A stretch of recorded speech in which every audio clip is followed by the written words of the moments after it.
lo estaré contactando. ¿Está bien?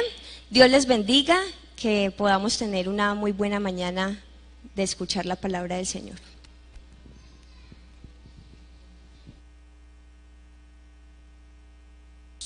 Gloria a Dios. Dios les bendiga, amados. ¿Cuántos están deliciosos con esa frescura esta mañana? El Señor nos despertó. Bueno, ya los que estábamos despiertos, pues despuesito ya disfrutamos la llegada de la lluvia. Ya otros la lluvia los despertó. Otros todavía no han podido despertar. Pero bueno, aquí estamos los que el Señor ha permitido que lleguemos, ¿verdad? Para gozarnos en el Señor, gozarnos en su presencia y poder también adorarle a Él y recibir del Señor. Entonces aproveche un momentico y salude a la persona que está por ahí cerca a usted. Salúdele ahí en el amor del Señor.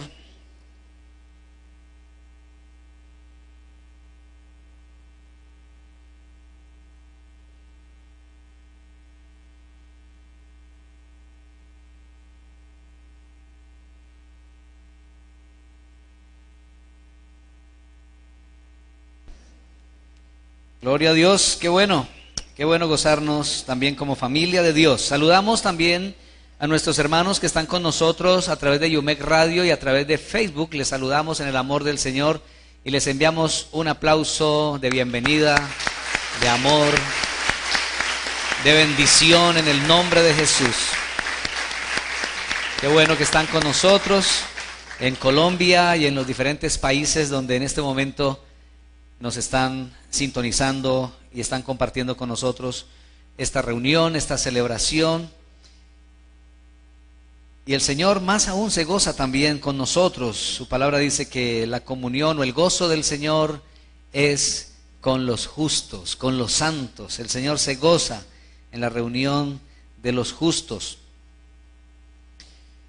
Bien, amados, también tengo algunas cosas que mencionarles. Esta tarde tendremos la Casa Abierta de Adoración, 6 de la tarde a 9 de la noche. Casa Abierta de Adoración. Todos están invitados también para este tiempo especial aquí en este lugar.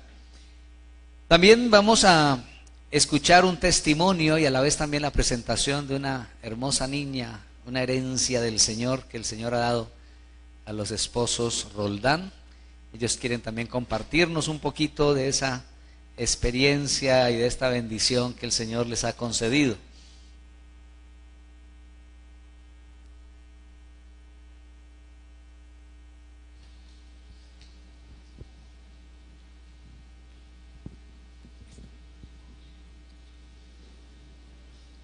Dios les bendiga a todos. Antes de cualquier cosa quiero exaltar el nombre de Jesús y quiero que ustedes me acompañen cantando el coro de una canción, ¿sí? Por favor, dándole gloria a mi Rey, a mi Señor.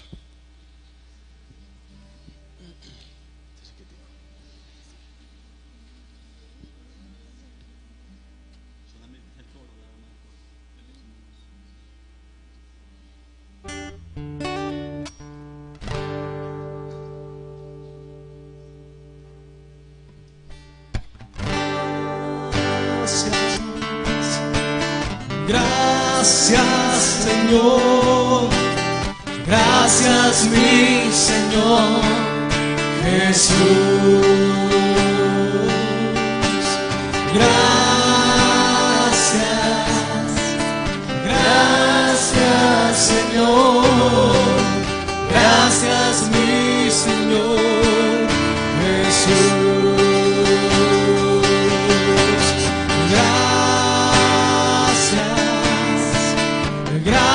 Gracias, Señor, gracias, mi Señor Jesús. Te damos gracias, Señor, y a ti sea la honra y la gloria, Señor, por los siglos de los siglos. Amén. Queremos dar un pequeño resumen de todo lo que aconteció para que llegara esta bebé a nuestras vidas. Nos tocó que batallar bastante, y cuando ya supimos de que ella ya estaba en el vientre, entonces ya comenzaron las cosas a irse en contra de lo que el Señor ha prometido a sus hijos, que ya que el aborto, que ¿cómo se llama lo que le dio? También me dio déficit de progesterona, eso es lo que me ayuda a sostener el embarazo. Se me fue complicando cada vez más, en el trabajo empecé a sangrar y me tocó irme de una para el hospital, estuve incapacitada en mi casa, a los 5 meses presenté amenaza de parto prematuro, menos si su bebé le nace, no le aseguramos que le viva, y yo no. Mi bebé va a vivir, mi niña va a vivir, porque con ella nos dimos cuenta rápido de que era una niña. Como a los 4 meses ya sabíamos que era niña. Nosotros le escogimos el nombre Victoria por su significado. Y es luchadora y guerrera. Y yo, mi niña es una luchadora y es una guerrera. Y yo sé que ella también está luchando. Ella también está luchando por vivir. De ahí empezaron los dolores, mantenía con dolores, y yo, Dios mío, ayúdame porque ya mi cuerpo no es capaz. Yo ya no aguanto más estos dolores, cada día eran peores, más duros, más intensos. Y lo único que yo decía, ayúdame porque mis fuerzas ya se agotaron, yo ya no tengo la fuerza para seguir con estos dolores. Y gracias a Dios logré con dificultad, logré terminar mi embarazo. A las 38 semanas completicas me hicieron la cesárea, por lo que supuestamente ella estaba sentada y no, se me volteó en el último instante, se acomodó, pero de todos modos me hicieron la cesárea y fue para los doctores en el hospital que les tocó también este tiempo conmigo, una alegría para ellos y decían, qué niña tan hermosa, una niña muy linda, muy preciosa. Todos los ojos estaban enfocados en ella. Y apenas la sacaron, la escuché llorar, yo le dije, gracias Señor, y ahora sí puedo decir victoria, ahora sí puedo decir que mi hija nació, es una luchadora y es una guerrera, porque desde el mismo instante que quedó concebida, ella empezó a luchar para lograr nacer, y ahora la tenemos acá en el brazo de nosotros, y para presentársela al Señor. Amén. Amén. Este niño, le dije a él, bueno, así como Dios te dio la bicicleta, lanza la petición al rey, a papá Dios, y él dijo, yo quiero una niña, una hermanita. Entonces yo creo que el Señor escucha la oración. Entonces eso me eriza. Entonces yo confío en las promesas del Señor. Yo dije, mami, no es el tiempo, todavía no es el tiempo, que los dolores, que una cosa, que otra, que le iban a mandar para Palmira, que no, que para Tuluá. Fuimos a Tuluá, perdimos el tiempo. Entonces yo dije, es porque el Señor quiere algo diferente, lo que nosotros deseamos en el corazón, así va a ser y tal cual. Así como lo queríamos, el Señor nos lo dio. Entonces, muchas gracias hermanos por escucharnos. Sigamos acá con el Señor. Gloria a Dios. Dele otro aplauso al Señor. Es digno. Dios es fiel. Dios es fiel, Dios es bueno.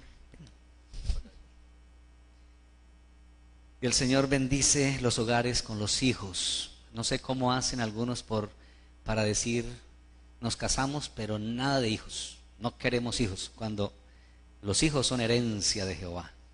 Son herencia de Dios, son bendición de Dios. Así como usted nació un día por la voluntad de Dios, también Dios quiere bendecir su relación de pareja, de hogar, con los hijos. Y cuando nace un hijo es una herencia de Jehová, y cuando son dos herencias, y cuando son 5 herencias. Imagine usted, mi papá y mi mamá tuvieron 10 herencias y yo soy la quinta herencia del Señor para mis padres. Entonces ellos ahora están disfrutando esta segunda herencia de Dios. Qué bueno, qué hermoso es el Señor. Y vamos a orar a Dios con ellos, presentando a Victoria en victoria. Que el Señor les ha dado la victoria a estos padres. ¿Victoria qué? Roldán Sánchez. Eso sí, el hermanito dice completo, es Victoria Roldán Sánchez. Eso está muy bien. Muy bien, entonces vamos a orar a Dios presentando a la niña y a ellos también como padres delante de Dios. Padre, tú has sido bueno, les has mostrado a ellos tu misericordia, les has mostrado, Señor, tu bondad en medio de las dificultades, de las adversidades, de las luchas, de los temores, de la ansiedad, de la angustia. Tú has estado allí, Señor. Padre glorioso, lo que el enemigo quiso dañar, tú, mi Dios, lo guardaste, defendiste y lo sacaste adelante. Porque es tu propósito, es tu plan, Señor. Y así se ha cumplido en la vida de estos tus hijos, a través de darles, Señor amado, en sus brazos esta preciosa bebé que viene de ti, como una herencia tuya para ellos, como una bendición más, aunque es una gran responsabilidad, Padre, pero es también un gran privilegio levantar generaciones para Dios, descendencia para Dios, de estos que serán llamados linaje bendito de Jehová, porque no darán a luz para maldición, sino que serán llamados linaje bendito de Jehová. Padre, gracias por estos niños y por esta niña preciosa, Señor. La presento delante de ti hoy, junto con ellos como padres, delante de ti, nuestro Dios, que le diste la vida, que la guardaste, que la defendiste, que la protegiste y ahora lo sigues haciendo, Señor, porque ella está en tus manos, es tu creación. Tú la formaste en el vientre de su madre. Como dijo el salmista, del vientre de mi madre, tú fuiste el que me sacó.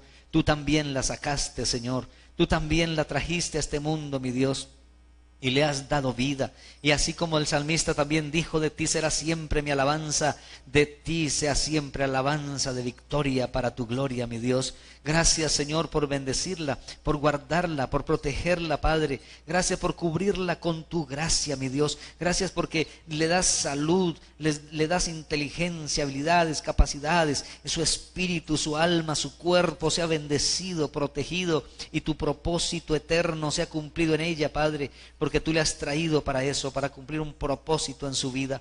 Gracias, Dios, por sus padres que te conocen, que te temen, que te aman, y ellos, Señor, con tu ayuda, con la guía de tu Espíritu Santo y tu revelación y tu sabiduría, la prudencia que viene de ti, ellos, Señor, le criarán, le levantarán, le instruirán en su camino y también le enseñarán a temerte a ti y amarte a ti, oh Dios, y a seguirte a ti, Señor. Gracias por ellos, Padre. Sígueles llenando con tu paz, sígueles llenando de este gozo que les has dado, mi Dios. Y aún al niño también tú le has bendecido con su hermanita, Padre. Gracias porque también tú escuchaste su oración. Hoy le bendigo en el nombre de Jesús. Gracias, Dios de los cielos. Amén y amén. Gloria a Dios. Dios te bendiga.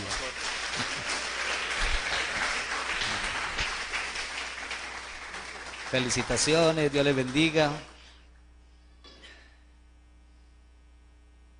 Qué lindo el Señor. En estos días, en este último mes, han nacido como unos 3 o 4 pequeñitos por ahí. Están,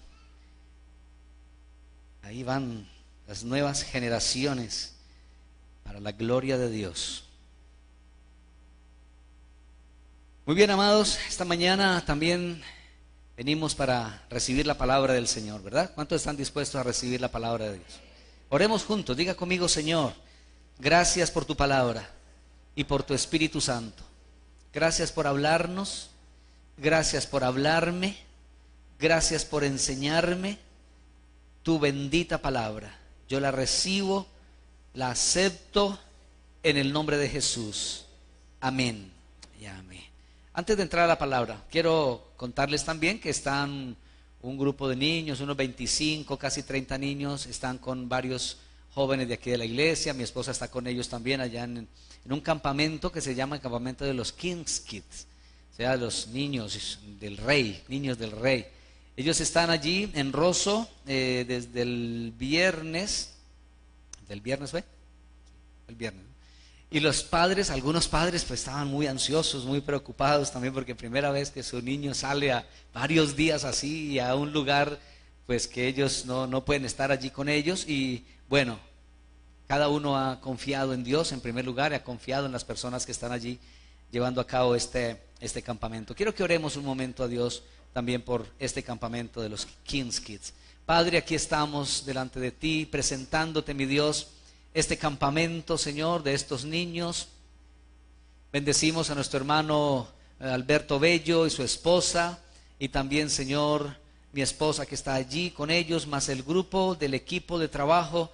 que están allí, Señor, con todos los niños y niñas que fueron a este campamento. Padre, rogamos que tú estés guardando, cuidando de ellos, bendiciéndoles, tocando sus corazoncitos, hablando a sus vidas, Señor. Gracias, Padre, porque tú amas a cada uno de estos niños y niñas. También te ruego por sus padres que enviaron a sus hijitos allí. Padre, dales paz, dales confianza, seguridad, y que puedan también estar tranquilos en su corazón, en su espíritu, sabiendo que sus hijos están, Señor amado, recibiendo de ti, Padre, y que tú tienes para ellos cosas buenas, cosas grandes, cosas hermosas que edifican sus vidas. Muchas gracias, mi Dios, por escucharnos en esta hora. En el nombre de Cristo Jesús, amén y amén. Vamos, amados, a la palabra de Dios en Hebreos capítulo 8. Hebreos capítulo 8. Vamos a continuar hoy con nuestro estudio en esta carta llena de un gran contenido acerca de la obra de Cristo. ¿Quién es Cristo? Si usted quiere saber quién es Jesús, quién es Cristo Jesús y conocer de su obra, léase Hebreos. De hecho, los evangelios hay que leerlos también, pero Hebreos es todo un discurso, toda una argumentación, toda una presentación de esa obra de Cristo tan completa, tan perfecta. La vez anterior comenzamos a estudiar acerca de las características del sumo sacerdote Cristo Jesús, aunque ya habíamos hablado de muchas otras cosas, pero mirando el capítulo 8, allí comenzamos a ver unas características un poquito más puntuales. Y de eso es que dice el autor a los Hebreos en el capítulo 8, versículo 1, que es el punto principal de toda la carta, porque dice el versículo 1, ahora viene el punto principal de lo que venimos diciendo. El punto principal de lo que venimos diciendo, dice el autor a los Hebreos en el capítulo 8, versículo 1, que Él es quien se sentó a la diestra del trono de la majestad en los cielos. Y estuvimos analizando la vez pasada, que le he llamado primera parte y segunda parte. El tema es el punto principal y hoy es el punto principal, segunda parte. Entonces vamos a continuar explicando estos aspectos importantes acerca de Jesús como sumo sacerdote. Estuvimos analizando por partes, cada partecita que tiene que ver con esta verdad acerca de Cristo, como que Él es sumo sacerdote, como que Él se sentó a la diestra. Hemos hablado del trono y ahora vamos a hablar, porque nos quedó faltando hablar de la majestad en los cielos, y entraremos al versículo 2 a hablar de Jesús como Él es ministro del santuario y de aquel verdadero tabernáculo levantado por el Señor. Entonces vamos a hablar de esa frase, la majestad en los cielos. O sea, Jesús se sentó a la diestra del trono de la majestad en los cielos. ¿Qué es majestad? Majestad quiere decir grandeza. Figurativamente tiene que ver con divinidad, divinidad. A menudo en la Biblia se refiere a Dios mismo cuando se menciona majestad. Pero también quiere decir, majestad quiere decir magnificencia, magnificencia, o sea, alguien muy grande o algo muy grande, un reconocimiento, una honra muy grande, muy inmensa. Eso es majestad. Y de hecho la palabra se usa mucho en relación con reyes, ¿cierto? Con reyes del mundo. Su majestad el rey, ¿verdad? Entonces como una expresión de honra, de reconocimiento de alguien muy grande. Hablando de que Jesús se sentó a la diestra del trono de la majestad en los cielos, tiene que ver con que esto fue respuesta a la oración de Jesús. Fue respuesta de que Él se haya sentado allí, fue respuesta a la oración de Jesús. Jesús en su humanidad, en su encarnación, siendo hombre, Él ora al Padre y pide esto. Mire lo que dice Juan 17:5.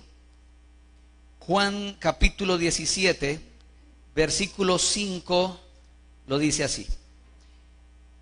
ahora pues, Padre, esta es una oración de Jesús. Todo ese capítulo 17, prácticamente todo es oración. Es Jesús orando al Padre. Y le dice en el versículo 5, ahora pues, Padre, glorifícame tú al lado tuyo, con aquella gloria que tuve contigo antes que el mundo fuese. Mire lo que Jesús incluye en su oración. Le dice al Padre, Padre, glorifícame tú al lado tuyo. Entonces que Jesús se haya sentado a la diestra, al lado de el Padre, dice, del trono, de la majestad en los cielos o en las alturas, es respuesta a esta oración. Él le pide al Padre y le dice, glorifícame. Así que majestad también tiene que ver con gloria. Gloria es ese resplandor inmenso, esa grandeza, en este caso de Dios. Glorifícame tú al lado tuyo con aquella gloria que tuve contigo antes que el mundo fuese. ¿Cuándo Jesús tuvo gloria junto con el Padre? ¿Cuándo? ¿Desde antes de qué? De que el mundo fuese. Desde antes de que existiera lo creado, lo físico, ya Jesús compartía con el Padre su gloria. Así que esto no fue algo que apenas vino a tener después de que Él resucita, pero como hombre en la tierra, Jesús le está diciendo al Padre, Padre, ya he acabado la obra que me diste que hiciese. Ahora ya no queda sino que tú me glorifiques, tú al lado tuyo, con aquella gloria que tuve contigo antes que el mundo fuese. Eso quiere decir que Jesús ya compartía la misma gloria con el Padre antes de que existiera todo lo creado. Esa respuesta a la oración de Jesús, el hecho de que Él se haya sentado a la diestra del Padre, de la majestad en las alturas, es porque a la vez era su lugar antes de su encarnación. Fue su lugar, por eso Él está diciendo esa gloria que tuve contigo antes que el mundo fuese. Era volver al lugar de donde salió. Volver de nuevo. Era su lugar antes de su encarnación. En Juan capítulo 13, el versículo 3 lo dice también así. Sabiendo Jesús que el Padre le había dado todas las cosas en las manos y que había salido de Dios y a Dios iba. Le pregunto, ¿de dónde salió Jesús? ¿Para dónde iba Jesús? Para Dios.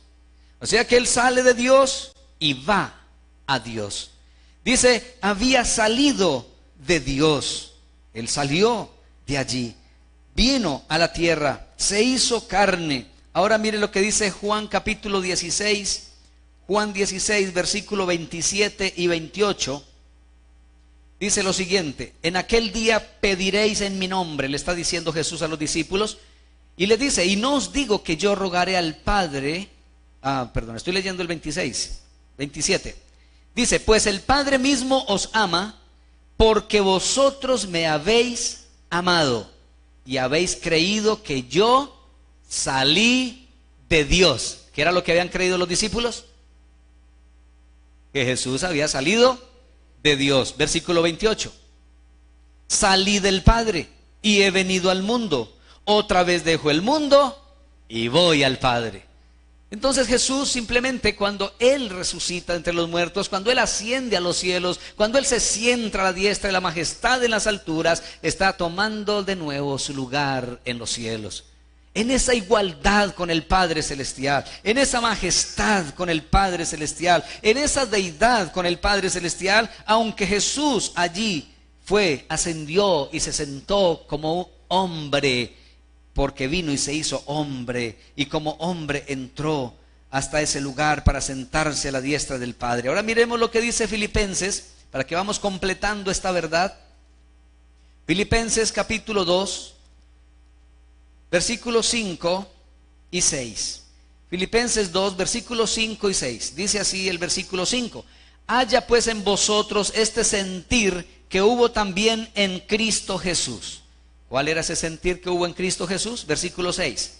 El cual, siendo en forma de Dios, no estimó el ser igual a Dios como cosa a que aferrarse, sino que se despojó, estoy leyendo el 7, dice, sino que se despojó a sí mismo, tomando forma de siervo, hecho semejante a los hombres. Escuche bien esto.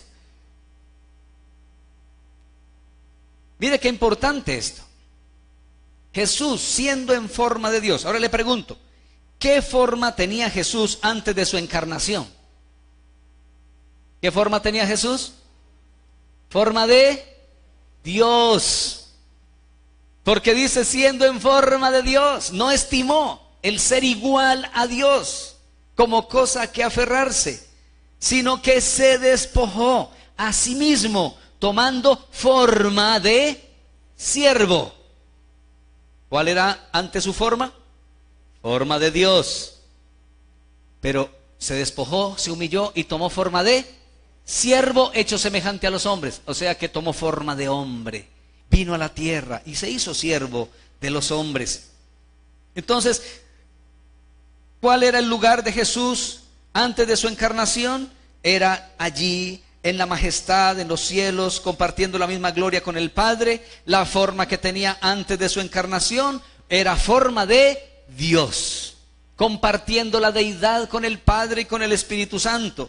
Ahora, escúcheme esto es importante que usted lo tenga en cuenta, porque hay gente por ahí diciendo que Jesús, antes de ser hombre y de venir como hombre para morir en la cruz, tenía forma de ángel, y que es el arcángel Miguel, que es el primer ángel creado por Dios. Falso. Quienes enseñan eso es una mentira, es rebajar a Jesús de su deidad. Claramente lo dice la Escritura y lo enseña la palabra de Dios, el cual Jesús, siendo en forma de Dios, su forma antes de ser hombre era forma de Dios, compartía la misma gloria con el Padre. Y lo acabamos de leer, Juan 17:5, donde él dice: Padre, glorifícame tú al lado tuyo con aquella gloria que tuve contigo antes que el mundo fuese. Él participaba de la misma gloria del Padre. Por eso cuando usted lee en el Antiguo Testamento donde Jehová dice: yo no comparto mi gloria con ninguno, está hablando con ninguno. Ninguno es ninguna criatura, pero en este caso ese que está hablando es el Padre, el Hijo y el Espíritu Santo. El Hijo que comparte la gloria con el Padre es porque Él es Dios, el Padre es Dios, el Hijo es Dios, el Espíritu Santo es Dios. Una sola deidad, tres personas: el Padre, el Hijo y el Espíritu Santo. No era forma de ángel, no fue el arcángel Miguel. Antes él es el creador del arcángel Miguel. El arcángel Miguel tiene que doblarse ante Jesús de Nazaret, con todos sus ejércitos, porque el arcángel Miguel es un capitán de ejércitos del cielo. Eso lo dice en Apocalipsis, cuando narra el autor a los Apocalipsis por el Espíritu Santo que se enfrentó el arcángel Miguel con sus ángeles, se enfrentó contra el diablo y sus ángeles en una batalla angelical impresionante. Y esta gente que dice que Jesús era el arcángel Miguel, entonces dice que ahí Jesús estaría. No, Jesús ya batalló en la cruz del Calvario y venció a Satanás y venció a sus demonios. Ya, él no va a batallar más, ya batalló y ya venció. Amén. Pero se siguen enfrentando los ángeles entre ellos, y nosotros también nos seguimos enfrentando en el nombre del Señor Jesús, sabiendo que nuestro enemigo ya está vencido por Cristo en la cruz del Calvario. Jesús es Dios que se hizo carne, es parte de esa deidad, Padre, Hijo y Espíritu Santo. En cuanto a esa majestad, Eliú reconoce la majestad de Dios. ¿Sabe quién es Eliú? Eliú era uno de los amigos de Job. Libro de Job, capítulo 37, versículo 22, la segunda parte del versículo. Allí Eliú dice: en Dios hay una majestad terrible. En Dios hay una majestad terrible. Cuando habla de terrible, no está hablando de algo negativo, está hablando de algo tan respetuoso que infunde tanto temor. Es algo tan grandioso que sus criaturas, los seres humanos en este caso, nos tenemos que rendir ante esa majestad de Dios. Por eso dice: en Dios hay una majestad terrible. Pedro dice que ellos, él y los otros discípulos que estaban con él, vieron la majestad de Jesús. Vamos a verlo en Primera de Pedro, Segunda de Pedro, capítulo 1. Segunda de Pedro, capítulo 1, versículo 16 al 18. Dice, porque no os hemos dado a conocer el poder y la venida de nuestro Señor Jesucristo siguiendo fábulas artificiosas. Fábulas artificiosas son cuentos inventados por personas muy creativas e imaginativas que se inventan cosas. Pero dice, nosotros no les hemos dado a conocer el poder y la venida de nuestro Señor siguiendo fábulas artificiosas, sino como habiendo visto con nuestros propios ojos su majestad. Mire qué impresionante esto. Habiendo visto con nuestros propios ojos su majestad, pues cuando Él recibió de Dios Padre, escuche esto, de Dios Padre, honra y gloria, le fue enviada desde la magnífica gloria una voz que decía, este es mi Hijo amado, en el cual tengo complacencia. Y nosotros oímos esta voz enviada del cielo cuando estábamos con Él en el Monte Santo. ¿Y cuándo fue eso? ¿Cuándo sucedió eso? ¿Qué fue lo que pasó allí en ese monte? A eso se le llama en los evangelios el monte de la transfiguración. ¿Qué fue lo que sucedió allí? Jesús había ido con sus discípulos para orar, pero se llevó a 3. Un poco más adelante estaba Pedro, Juan y Jacobo. Y allí delante de ellos dice la escritura que se transfiguró. Su rostro resplandecía, sus cabellos resplandecían, sus vestidos resplandecían. Eso fue un momento glorioso, impresionante. A eso se refiere Pedro. Es más, es curioso, ¿no? Porque Pedro fue el que, él escribe esto acá, pero Pedro fue el que, estando allí viendo eso, y que se apareció Moisés y Elías, hablando con Jesús, en ese momento glorioso y poderoso en ese monte. Pedro le da por hablar, como siempre, ¿no? Siempre se le salía así las palabras sin pensar y decía cosas. Y Pedro dice, Señor, bueno es que estemos aquí, es bueno para nosotros y que hagamos 3 enramadas, una para ti, otra para Moisés y otra para Elías. Y viene una voz del cielo, lo que él mismo escribió acá. Yo creo que Pedro no dijo que esa voz llegó era porque él había hablado, no lo escribió allí, ¿no? Pero cuando uno lee en los evangelios se da cuenta de por qué fue que esa voz salió.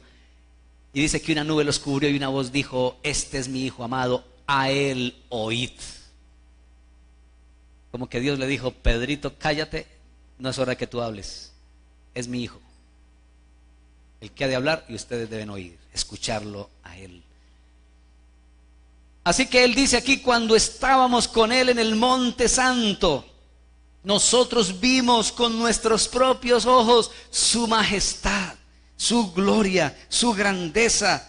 Jesús no es cualquiera. Jesús no es como tratan de presentarlo algunos por allí, como un ser creado, un ser menor que el Padre. Jesús es Él, no solamente es el Hijo de Dios, Él también es Dios. ¿Se lo cree? Por eso es que usted y yo debemos doblegar nuestras rodillas delante de Él. Y la escritura dice que lo que hay en el cielo, lo que hay en la tierra y lo que hay debajo de la tierra ha de doblar sus rodillas delante del Señor Jesucristo y confesar que Jesucristo es el Señor. ¿Cuántos confiesan hoy eso? Pero confiéselo, diga, Jesucristo es el Señor. ¿Sí lo confesó? Confesar no es aplaudir, confesar es decir. Diga conmigo, Jesucristo es el Señor. Otra vez, Jesucristo es el Señor. Pedro estaba asombrado, Pedro estaba extasiado, impresionado. Vio, dice, nosotros contemplamos, vimos con nuestros propios ojos su majestad, su grandeza, su belleza, su resplandor. Bendito sea el nombre de nuestro Señor Jesucristo. Judas, hermano de Jacobo y también hermano de Jesús, también reconoce la majestad de Dios cuando declara esta alabanza. Judas, la pequeña carta de Judas antes de Apocalipsis, versículo 25. Este era otro Judas, no el que se ahorcó, no el que traicionó a Jesús, era otro Judas. Dice el versículo 25, al único y sabio Dios, nuestro Salvador, sea gloria y majestad, imperio y potencia, ahora y por todos los siglos. Amén. Gloria a Dios, una expresión de alabanza, una expresión de adoración, de reconocimiento de quién es Dios, esa deidad suprema y majestuosa. Muy bien, hablando entonces de esa majestad en los cielos, es Jesús volviendo a su estado o a su lugar original de donde había salido. Ahora Él vuelve allá, pero vuelve como hombre vencedor y victorioso. Siendo Dios, Él siempre ha vivido en su gloria y en su majestad con el Padre y con el Espíritu Santo. Pero ahora como hombre, Jesús asciende a los cielos y también allí se sienta a la diestra de la majestad en las alturas. Vamos a hablar entonces también de Jesús como ministro del santuario y del verdadero tabernáculo. Versículo 2, Hebreos 8:2. Dice: ministro del santuario y de aquel verdadero tabernáculo que levantó el Señor y no el hombre. La palabra ministro quiere decir servidor. Se aplica al servidor público. Ese es un ministro. Pero a la vez, ministro o ese servidor era un benefactor de las necesidades de otros, de las necesidades de personas, de gente. Ese es un ministro. Ministro tiene que ver con servidor, servicio. Por lo tanto, los sacerdotes eran servidores, eran ministros. El sumo sacerdote era un ministro, un servidor del pueblo, porque hacía cosas a favor del pueblo. Entonces estaban sirviendo al pueblo en nombre de Dios. Aquí en la iglesia tenemos muchos servidores. O sea que los servidores, por sencillo que sea lo que usted hace en la iglesia, en el servicio que usted hace para Dios, usted es un, no solo servidor, un ministro. Ministro, imagínense, ¿no? Esa palabra pues que suena grande, pero es que ministro es simplemente servir a los demás, servirle a otros. Solo que se ha tomado la palabra como para buscar ciertos rangos y buscar y reclamar ciertas honras. Pero eso es ministro. Y a Jesús se le llama ministro del santuario. Santuario es cosa sagrada, un lugar santo o un lugar santísimo, como había en el tabernáculo y en el templo de Salomón en Israel, en Jerusalén. Entonces, santuario es un lugar declarado santo. Eso es santuario. En el tabernáculo había un lugar llamado lugar santísimo. Entonces había un lugar santo, que es santuario, pero había un lugar santísimo, o sea, mucho más santo que el anterior. Entonces por eso habían tres partes en el tabernáculo: el atrio, el lugar santo y el lugar santísimo. El lugar en el atrio se hacían los sacrificios y el pueblo estaba allí cerca y rodeando el tabernáculo, toda la gente estaba allí. Luego en el lugar santo el sacerdote entraba para ofrecer el incienso que representaba la oración del pueblo, y para estar allí todos los días habiendo ofrecido los sacrificios del pueblo también. Y luego al lugar santísimo entraba el sumo sacerdote una vez al año para hablar con Dios directamente, y Dios se manifestaba ahí en ese lugarcito del tabernáculo llamado lugar santísimo. Eso es el santuario. Ahora, hay un santuario celestial. Hebreos 9:24 dice: porque no entró Cristo en el santuario hecho de mano. ¿Se da cuenta que hay un santuario físico? Hay un santuario terrenal. Cristo no entró en ese. Dice: Cristo no entró en el santuario hecho de mano, figura del verdadero. Aunque era hecho de mano, era figura del santuario verdadero. Sino que entró en el cielo mismo para presentarse ahora por nosotros ante Dios. Entonces Jesús no entró a ese santuario hecho de mano, pero sí entró al santuario verdadero, al mismo cielo, ante la misma presencia del Padre Celestial, y por eso se sentó a su diestra de la majestad en el cielo, la majestad en las alturas. En el santuario hecho de mano entraba entonces el sumo sacerdote cada año, pero en el celestial, en el mismo cielo, Jesús entró una vez para siempre. Hebreos 6, versículos 19 y 20 lo dice de esta manera. Hebreos 6, 19 y 20 dice: la cual tenemos como segura y firme ancla del alma, y que penetra hasta dentro del velo, donde Jesús entró por nosotros como precursor, hecho sumo sacerdote para siempre según el orden de Melquisedec. Mire esto. Cuando habla aquí de la cual tenemos como segura y firme ancla, esa la cual se está refiriendo a la esperanza, de la cual viene hablando antesito. Versículo 18 termina diciendo por allí que los que hemos acudido para asirnos de la esperanza puesta delante de nosotros, la cual tenemos como firme, segura y firme ancla del alma, y que penetra hasta dentro del velo. Nuestra esperanza, la esperanza de los cristianos, dice, penetra hasta dentro del velo. ¿Dónde había un velo? ¿Dónde? En el tabernáculo o en el templo en Jerusalén. Un velo que separaba ese lugar santo del lugar santísimo. Ese velo de una tela gruesa que no era fácil de romper. Ese velo separaba, pero aquí dice que nuestra esperanza penetra hasta dentro del velo. O sea que traspasa el velo. ¿Y quién es nuestra esperanza? Cristo Jesús. Ahí mismo dice el texto, donde Jesús entró por nosotros como precursor. Esa expresión precursor es que Él entró primero, pero nosotros entraremos también por Él. Y estaremos allí, disfrutaremos de esa presencia gloriosa de nuestro Padre y de nuestro Creador, nuestro Dios Todopoderoso. Jesús entró dentro del velo, dice la palabra de Dios, donde Jesús entró por nosotros como precursor, hecho sumo sacerdote para siempre según el orden de Melquisedec, en el poder de una vida indestructible. Muy bien, esto es entonces ese velo que fue rasgado cuando Cristo murió en la cruz del Calvario. Se rasgó y quedó visible lo que no se podía ver antes.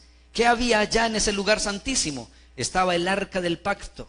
Dentro del arca del pacto estaba algo del maná, estaba la tabla de los 10 mandamientos, las tablas de la ley de Dios, y también estaba la vara de Aarón que reverdeció, como testimonios de lo que Dios había hecho, había tratado con su pueblo Israel en la historia de ellos. Ahí en esa arca del pacto, cubierta por unos querubines hechos de oro, Dios se manifestaba desde allí para hablar con el sumo sacerdote cuando él entraba allí a ese sitio. Acuérdense y recuerden que hemos dicho que esa era figura del verdadero. Era hecho de mano, sí, pero figura del verdadero. Por lo tanto, hay un santuario celestial. Pero también dice que Jesús no solo es ministro de ese santuario, sino que también es ministro del verdadero tabernáculo que levantó el Señor y no el hombre. Ahora, ¿qué es tabernáculo? Tabernáculo era todo eso. Era toda la tienda que se había levantado en el desierto, que Dios había ordenado a través de Moisés que se hiciera ese tabernáculo, que tenía esas 3 partes que ya he mencionado: atrio, lugar santo, lugar santísimo. Y ese tabernáculo, que quiere decir tienda de telas, eso es el tabernáculo, porque era con muchas cortinas y con muchas telas que se había hecho este tabernáculo en el desierto. Luego ya se hace el templo, estando en la tierra de Israel. Ese tabernáculo es el cielo de Dios, o representa el cielo de Dios, representa la morada de Dios. Miremos Hebreos 9, versículo 11 y 12. Hebreos 9, versículo 11 y 12, dice así: pero estando ya presente Cristo, sumo sacerdote de los bienes venideros, por el más amplio y más perfecto tabernáculo. Aquí se nos está hablando de un tabernáculo diferente, nuevo, distinto. Es más amplio y es más perfecto, dice, no hecho de manos, es decir, no de esta creación, y no por sangre de machos cabríos ni de becerros, sino por su propia sangre, entró una vez para siempre en el lugar santísimo, habiendo obtenido eterna redención. Aquí en todo esto que dice en el capítulo 9, después lo vamos a mirar más detenidamente. Pero usamos estos textos para aclarar lo que venimos diciendo. Ese verdadero tabernáculo está hablando de algo que es celestial, que está en el cielo, pero que Dios le mostró a Moisés cómo hacerlo aquí en la tierra con un propósito. ¿Por qué? ¿Qué era eso? Escúcheme bien, había uno que era solo sombra y figura del verdadero, que era el terrenal. capítulo 8 de Hebreos, versículo 5. Hebreos 8:5 dice: los cuales, hablando de los sacerdotes, sirven a lo que es figura y sombra de las cosas celestiales, como se le advirtió a Moisés cuando iba a erigir el tabernáculo, diciéndole: mira, haz todas las cosas conforme al modelo que se te ha mostrado en el monte. Moisés no hizo ese tabernáculo como a él le pareció, porque él se imaginó y como a él más le gustaba. Él lo hizo como Dios le mostró y le dijo: lo vas a hacer así, de estas medidas, así será en tal parte, y vas a hacer estas 3 partes: santuario, será el lugar santo, el lugar santísimo, en cada parte irá tal cosa, será de tales materiales, medidas exactas. Telas tenían que ser de unas telas especiales también, que de hecho el pueblo las tenía en el desierto, porque cuando salieron de Egipto salieron con todo eso. Los egipcios les dieron, les regalaron vestidos, telas, les dieron oro y cantidades de cosas. Ellos salieron con muchas riquezas de Egipto. Y en el desierto Dios le dice a Moisés: vas a levantar el tabernáculo. ¿Con qué lo iban a levantar? Con ofrendas voluntarias del pueblo. El pueblo había de dar, el pueblo había de ofrecer, y tenían que ofrecer aún telas de ciertos colores, tenían que dar ciertas pieles de animales, tenían que dar oro y ciertas piedras preciosas para todo lo que tenía que ver con el tabernáculo. Así fue levantado, pero fue por diseño divino. ¿Qué representaba ese tabernáculo? Representaba el tabernáculo celestial. Por muy hermoso que fuera, por muy imponente que fuera, el tabernáculo en el desierto o el templo de Salomón no era más que sombra del verdadero. Y si esa es la sombra, ¿cómo será el verdadero? Si esa es la sombra, ¿cómo será el verdadero? A ese es que el Señor nos quiere llevar. Bendito sea el nombre del Señor. ¿No le parece? Es una gran invitación de parte del Señor. ¿A dónde quiere Dios que usted y yo estemos? ¿A dónde quiere el Señor que usted y yo lleguemos? Eso es supremamente glorioso. Así que era sombra y figura del verdadero. Pero era tan impactante que los israelitas se quedaron con eso. Estaban fascinados. Para el pueblo judío, hoy en día todavía para el pueblo judío, ahora que están celebrando sus 70 años de aniversario en Israel, para ellos lo más amado, lo que más desean es poder levantar de nuevo su templo allá sobre los cimientos del templo de Salomón y volver a hacer estas mismas partes que estamos leyendo aquí en la Escritura. Volver a tenerlo, porque como no aceptaron como nación que Jesús es aquel del cual el tabernáculo y el templo hablaban, entonces les toca quedarse con eso físico que es la sombra, mientras que Cristo es el cuerpo real de esa verdad espiritual. Bendito sea el nombre del Señor. ¿Cuántos tienen a Cristo Jesús? Él es el cuerpo verdadero. Ese tabernáculo era solo sombra, era lo físico, lo terrenal, el que levantó Moisés junto con sus ayudantes y los hombres a quien Dios les dio sabiduría para elaborar ese tabernáculo a la manera de Dios. Y tenía que ser así porque era un reflejo de lo que había allá y de lo que hay allá en el cielo. Santuario o lugar santísimo está representando y nos está hablando de la misma presencia de Dios. O sea que allí en el mismo tabernáculo, esa partecita llamada lugar santísimo, era Dios mismo habitando ahí. Para los israelitas, tener el arca del pacto con ellos es tener a Dios con ellos. No que esa arca sea Dios, sino que simbólicamente y físicamente representa que Dios está con ellos. ¿Cómo se sintieron ellos de perdidos y de frustrados cuando el arca en una ocasión los filisteos se la llevaron? Se la quitaron, se la llevaron para su tierra. Pero ¿cómo les fue de mal a los filisteos teniendo el arca allá en su tierra? Que les tocó devolverla al pueblo de Israel. Dios defendía eso también.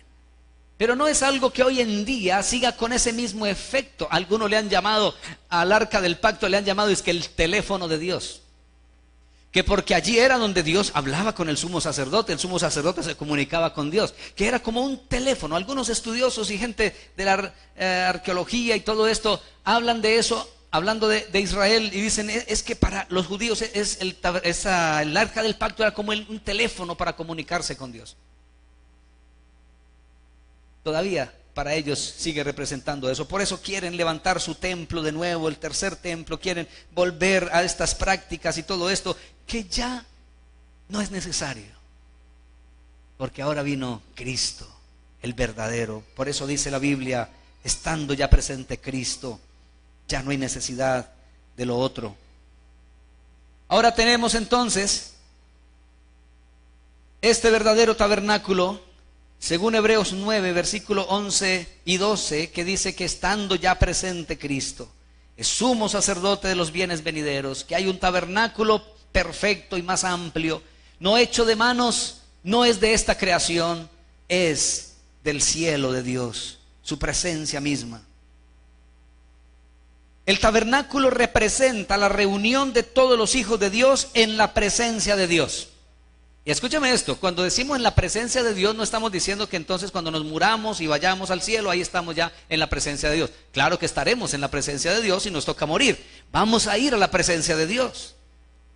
Nuestra alma va a la presencia de Dios si nos toca morir. Así como los que ya han dormido en Cristo, han muerto en Cristo, su alma está en la presencia de Dios. Pero hablando del tabernáculo como tal, Dios a través del lugar santísimo y con el arca del pacto, Dios se manifestaba, y el tabernáculo también se llamaba tabernáculo de reunión. ¿Usted sabe por qué se llamaba tabernáculo de reunión? Porque era Dios queriendo reunirse con su pueblo. Dios ama habitar en medio de su pueblo. ¿Qué es lo que Dios quería enseñarle a Israel? ¿Y qué es lo que Dios quería enseñarnos a nosotros y al mundo entero? Que Él no quiere ser un Dios lejano, no quiere ser un Dios que lo miren como que nos creó, nos hizo y se olvidó de nosotros. Como que sí, existe un Dios, pero que no le importa cómo vivimos y qué nos pasa en esta tierra. Ese no es Dios. El Dios verdadero es el que se ha preocupado tanto por su creación y por los seres humanos, que a Moisés le dijo, haz este tabernáculo. ¿Para qué era eso? Para Él manifestarse en medio de su pueblo. Y es que el tabernáculo estaba ubicado en la mitad. Eran 12 tribus y las 12 tribus rodeaban el tabernáculo. Él estaba en medio de su pueblo. Representaba la presencia de Dios. El tabernáculo es tabernáculo de reunión. Dios queriendo reunirse con su pueblo. Que su pueblo se reúna en su nombre y ante su presencia. Eso es, amados, lo que el Señor quería enseñar a su pueblo. No un Dios lejano, no un Dios ausente, sino un Dios que le gusta estar cerca de sus criaturas, y más de aquellos que le aman y le creen, como usted y como yo. Amén. Dios está cerca, Dios está cercano a los que le aman y le invocan de veras. El Señor levantó ese tabernáculo no hecho de manos, no creado por el hombre. ¿Por qué? Hechos 17:24 dice lo siguiente. Hechos 17:24 dice: el Dios que hizo el mundo y todas las cosas que en él hay, siendo Señor del cielo y de la tierra, no habita en templos hechos por manos humanas. Por eso Jesús le dijo a la mujer samaritana: créeme que la hora viene, que ni aquí en este monte, ni en Jerusalén adoraréis al Padre, sino que los que adoran al Padre en espíritu y en verdad, es necesario que le adoren. Jesús descentralizó el lugar de adoración. Dejó, porque los judíos se quedaron con el templo, se quedaron con el tabernáculo. Por eso cuando ellos eran exiliados y los llevaban a otros países, ellos edificaban sus casas y hacían ciertas ventanitas que miraran hacia Jerusalén, allá a la distancia, para cuando ellos oraran hacia allá y anhelaran el templo, el lugar de donde Dios se manifestaba. Para ellos Dios como que no se manifestaba sino allá en Jerusalén y allá en el templo. Pero Jesús vino diciendo: los que le adoran en espíritu y en verdad, es necesario que le adoren, porque donde hay un hijo, una hija de Dios que invoca el nombre del Señor, ahí está el Señor en medio de ellos. Dice: donde 2 o 3 se congregan en su nombre, ahí estoy yo en medio de ellos. No podemos encerrar a Dios en 4 paredes. No podemos decir que es que en este templo tenemos que hermosearlo. Bueno, sí, hay que mejorarlo, pero esto solo es una casa. Esto solo es algo físico nomás. Aquí se reúne la iglesia de Dios. Esta no es la iglesia. Esa no es la iglesia. Porque alguien diría, uy, pastor, en la iglesia hay un hueco. No, la iglesia son ustedes y soy yo. La iglesia es la gente. Somos las personas, los redimidos.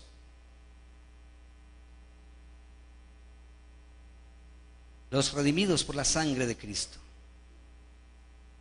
Efesios 2, 19 al 22. Efesios 2, 19 al 22 dice: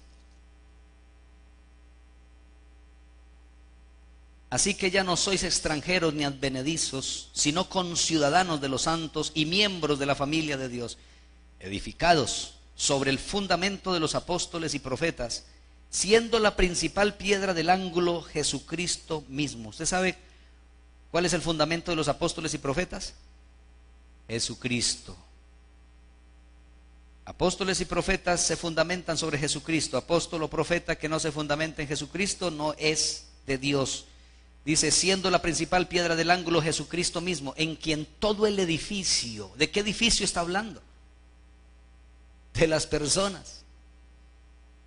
Figura de edificio, usa el lenguaje de edificio, la figura de edificio para hablar del pueblo de Dios, de la iglesia del Señor, en quien todo el edificio bien coordinado va creciendo para ser un templo santo en el Señor.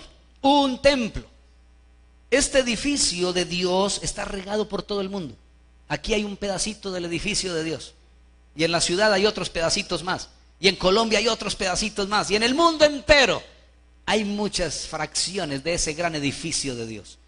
Nos vamos edificando, dice la Escritura, y vamos creciendo para ser un templo santo en el Señor, en quien vosotros también sois juntamente edificados para morada de Dios en el Espíritu. Entonces, ¿para qué es ese edificio? ¿Para qué es ese edificio? Para que Dios more allí.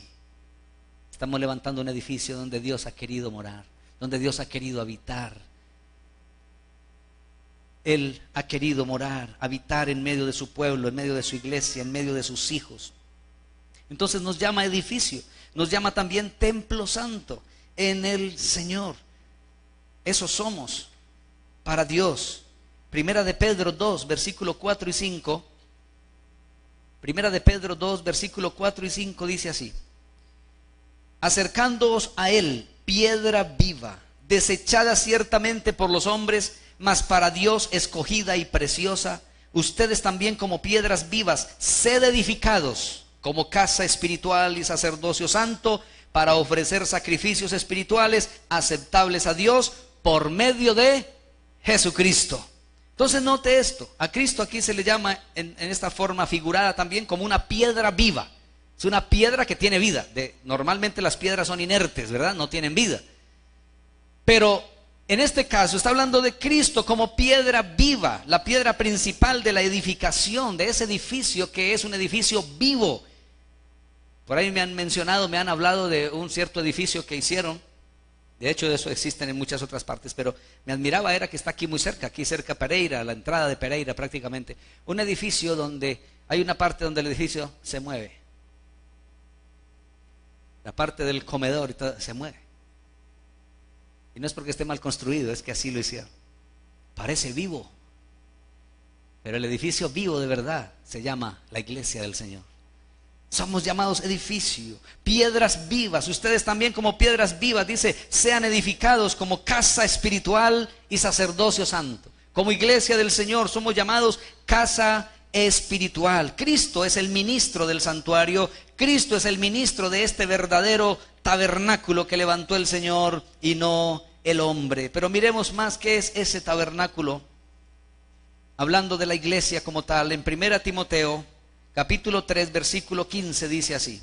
1 Timoteo 3:15 dice, Pablo le está hablando a Timoteo y le dice, para que si tardo sepas cómo debes conducirte en la casa de Dios, que es la iglesia del Dios viviente, columna y baluarte de la verdad. ¿Cómo le llama aquí al pueblo de Dios? Se le llama casa de Dios. Escuche bien, casa de Dios. Para que sepas cómo debes conducirte en la casa de Dios. Y no le estaba hablando de una casa física. Estaba hablando de las relaciones entre los hermanos. Esa es la casa de Dios. Entonces dice, para que sepas cómo debes conducirte en la casa de Dios, que es la iglesia del Dios viviente, columna y baluarte de la verdad. Diga conmigo, yo soy, y con mis hermanos, somos casa de Dios, iglesia del Dios viviente. Somos columna y baluarte de la verdad. Gloria a Dios. Eso es lo que Dios quiere que su pueblo sea en esta tierra. Ahora note esto, dice casa de Dios. Sí, somos casa de Dios, pero hay personas que tienen una casa, ¿verdad? Usted puede decir, esta casa es de fulano de tal, pero él no vive ahí. Aquí es casa de Dios, pero Dios sí vive ahí. Dios vive entre nosotros por su Espíritu Santo, morando en nuestra vida. El Espíritu Santo de Dios viviendo en cada creyente. Somos casa de Dios. ¿Y para qué una casa de Dios si Dios no va a vivir ahí en esa casa? Él dijo que viviría, que habitaría, que estaría. Miremoslo en 2 de Corintios capítulo 6. 2 de Corintios 6, versículo 16 al 18. Dice así. 2 de Corintios 6, 16 dice, ¿y qué acuerdo hay entre el templo de Dios y los ídolos? Porque vosotros sois el templo del Dios viviente. ¿Qué somos nosotros? Diga conmigo, nosotros somos el templo del Dios viviente. Y este es un templo movible, un templo ambulante. ¿Sí ve? Somos un templo ambulante, pero somos el templo del Dios viviente.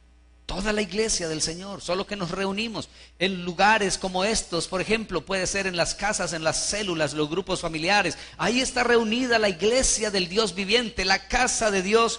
Y cuando nos reunimos aquí, de igual manera se reúne la casa de Dios, la iglesia del Dios viviente. Dice, ustedes son el templo del Dios viviente, como Dios dijo, habitaré y andaré entre ellos y seré su Dios y ellos serán mi pueblo. Por lo cual, salid de en medio de ellos y apartaos, dice el Señor, y no toquéis lo inmundo, y yo os recibiré, y seré para vosotros por Padre, y vosotros me seréis hijos e hijas, dice el Señor Todopoderoso. ¿Qué está diciendo aquí la palabra? Dios es un Dios que ha querido habitar, caminar, estar entre su pueblo, entre sus hijos. Por eso también el apóstol Pablo escribe diciendo, porque cerca de ti está la palabra, en tu boca y en tu corazón.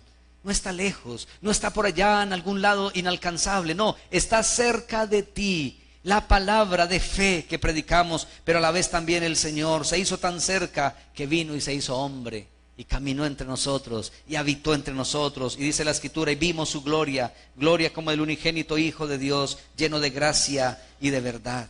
Se llenó el camino de Galilea en los gentiles, se llenó de luz y de gloria, dice la palabra del Señor, porque Jesús vino a la tierra y caminó entre nosotros.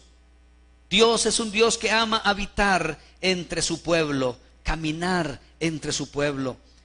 Solamente que nosotros, como dice aquí la Escritura, la última que acabamos de leer, el Señor nos invita a apartarnos de cosas. Dice, apártense, salgan de en medio de ellos, no toquen lo inmundo, yo los recibiré, seré por Padre para ustedes y ustedes me serán mis hijos y mis hijas, dice el Señor Todopoderoso. Bendito el nombre del Señor. Ahora escuche esto, por favor.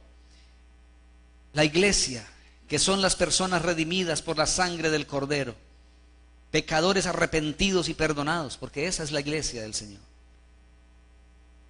Esos pecadores arrepentidos y perdonados, hechos templo del Espíritu Santo, cuando antes éramos habitación de demonios o cuevas de maldad. El Señor, por su gracia y por su misericordia, nos ha hecho su templo santo, su tabernáculo, su lugar de reunión, donde ha querido habitar y mostrar su gloria, como lo declara el apóstol Pablo cuando dice en Efesios 3:21, a Él sea gloria en la iglesia. A Él sea gloria, ¿en dónde? En la iglesia, en Cristo Jesús, por todas las edades, por los siglos de los siglos. Amén. Dios es un Dios cercano, no es un Dios lejano. su obra redentora a través de Cristo Jesús, ha hecho que nosotros entendamos que el haber venido Jesús como hombre a la tierra es Dios queriendo acercarse a nosotros y que nosotros nos acerquemos a Él. No tienes por qué mirar más a Dios como un Dios lejano, como que no le importa lo que tú vives y lo que a ti te pasa. Eso no es verdad y ese no es Dios. Dios es tu Padre y es tu Creador, pero también es tu Redentor. Y Jesús es tu Salvador, pero no solo es tu Salvador, es tu abogado, es la propiciación por tus pecados y por los míos, es el sacrificio y es el sumo sacerdote. Todo lo hizo Jesús, Él lo es todo. Qué hermoso, ¿no le parece? El tabernáculo fue la metodología, la pedagogía divina de enseñarle al pueblo de Israel que a pesar de su pecado, Dios quería morar entre ellos como su pueblo. Y la venida de Cristo es también la manifestación de su amor, queriendo que nosotros entendamos que Él nos ha hecho cercanos y que ya no estamos lejos, sino que nos ha hecho cercanos. Ya no somos advenedizos ni extranjeros, ahora hemos sido hechos cercanos. Ahora somos de la familia de Dios. Este es un cuerpo vivo, es un edificio vivo. Yo le invito en este momento para que usted allí le dé gracias a Dios por algo que usted haya aprendido en este momento. ¿Qué ha recibido usted de Dios ahora? ¿Qué te ha dicho el Señor en esta mañana, en esta hora? ¿Qué te ha hablado Dios a tu corazón?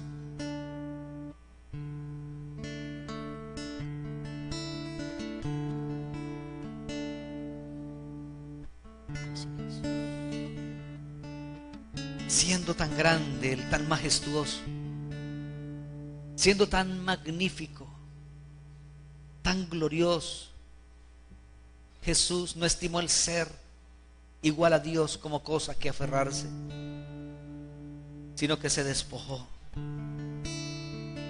siendo forma de Dios, vino para tener forma de hombre.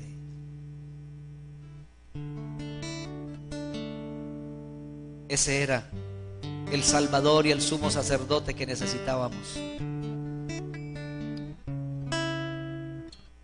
El que quiere que tú y yo entendamos que por ser redimidos, salvos, lavados por su sangre, Él ha decidido habitar, morar entre nosotros.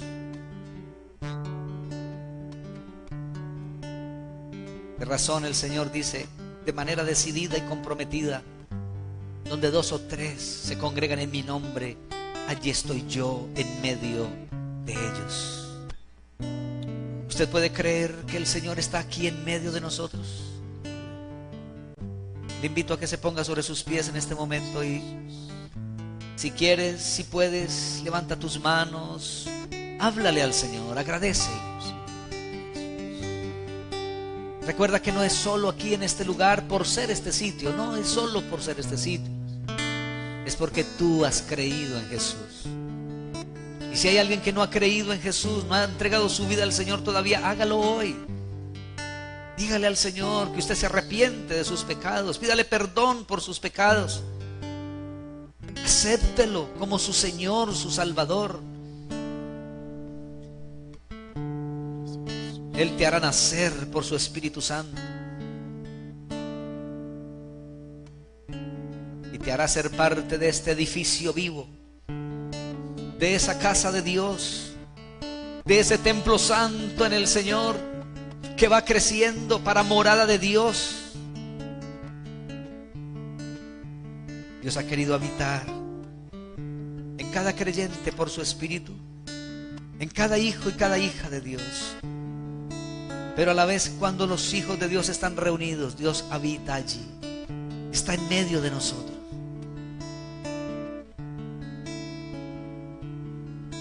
Así lo ha querido. Es incomprensible, tal vez tú me digas, no, pero ¿cómo puede ser eso? Uno tan débil, uno con tantos defectos, con tantas tentaciones, con tantas cosas.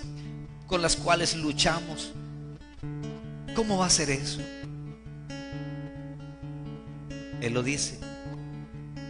Espera de nosotros que nos limpiemos, sí, que nos alejemos de cosas que sabemos que nos contaminan, pero por la obra de Cristo, por su sacrificio perfecto, por su sangre derramada,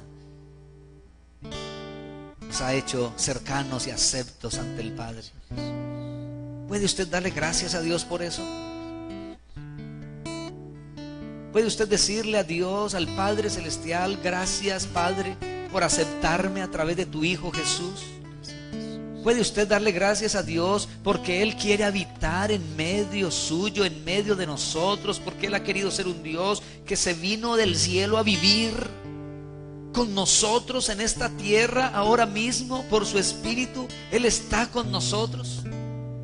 Somos edificados como casa espiritual para morada de Dios en el Espíritu, morada de Dios. Él ha decidido morar entre nosotros. Y donde Él mora, donde Él habita, donde Él se mueve, donde Él camina, donde le dejamos vivir, caminar, cosas grandes pueden suceder. Él caminó en la tierra, sí, vino. Y en su forma humana, caminando sobre la tierra, Jesús llevaba la gloria del cielo y la gloria del Padre Celestial. Los muertos recibieron vida, los perdidos fueron salvados, los pecadores fueron perdonados, los cautivos fueron liberados, los enfermos eran sanados, los débiles eran fortalecidos. Los que estaban desesperanzados recibían esperanza. Las familias eran unidas, fortalecidas. Eso hace la presencia de Dios cuando camina entre nosotros. Adore al Señor, alábele, alábele a Él, alábele a Cristo glorioso, al Rey de los cielos. Reconozcámosle.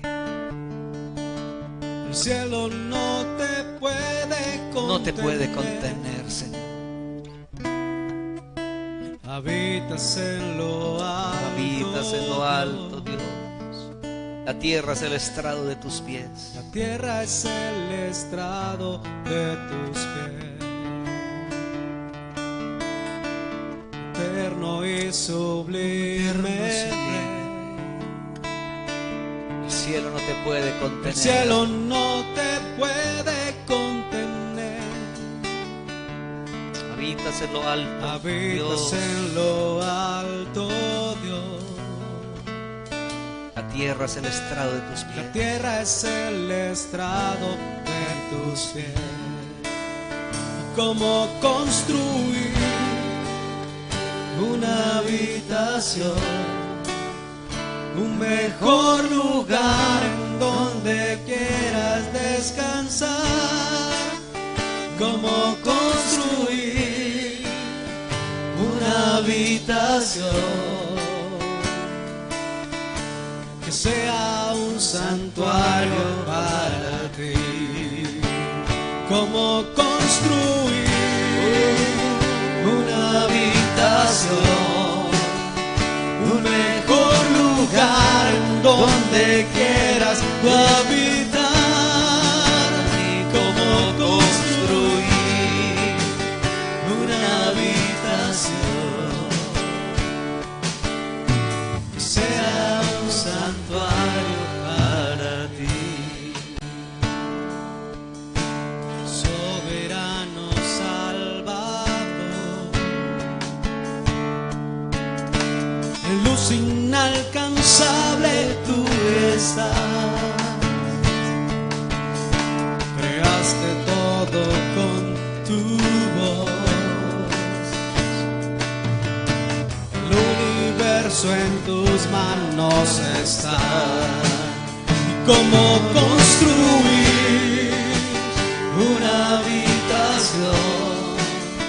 Un mejor lugar en donde quieras descansar.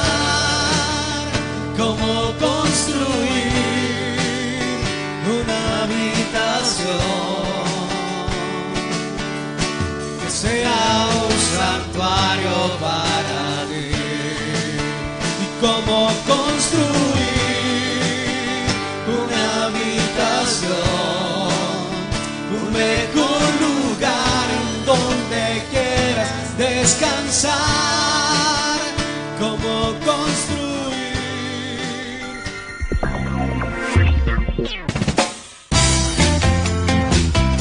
Originando desde Guadalajara de Buga, en el centro del Valle del Cauca.